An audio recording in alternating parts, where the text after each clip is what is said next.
Isang high-value drug personality ang naaresto ng mga otoridad matapos masamsam mula sa kanya ang tinatayang 680,000 pesos na halaga ng hinihinalang shabu sa isang matagumpay na buy-bust operation sa lungsod ng Cotabato.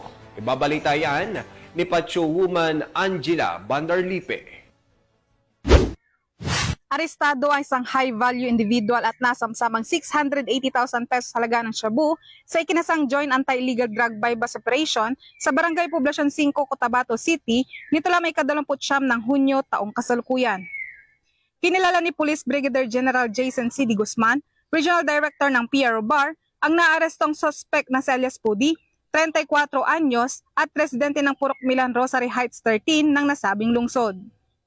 Dakong alas 11:45 ng umaga, nang isagawang operasyon ng mga operatiba ng PNP Drug Enforcement Group, Special Operation Unit Bangsamoro Autonomous Region, katuwang Cotabato City Police Station 1, IMEG PNP, RIU at PIDEA BARM at nasamsam mula sa suspect ang dalawang jumbo-size na plastic sachet na naglalaman ng hinihinalang shabu na may kabuuang bigat na 100 gramo at tinatayang nagkakahalaga ng 680,000 pesos marked by bus money na ginamit sa operasyon.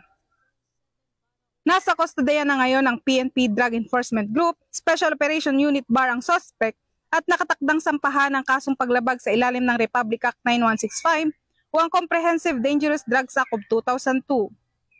Ang matagumpay na operasyong ito ay patunay ng mas pinaigting ng kampanya ng PNP at mga katuwang na ahensya laban sa iligal na droga sa rehiyon. Ipinapaalala ng pamunuan ng ProBAR ang kanilang matibay na paninindigan laban sa kriminalidad at ang patuloy na pakikisa sa mga komunidad upang masugpo ang mabanta sa kapayapaan at kaayusan. Mula rito sa rehiyon ng Bangsamoro, ako ang iyong Police News Network Correspondent, Patrol Woman Angela Bandarlipe, alagad ng batas, tagataguyod ng balitang pulis.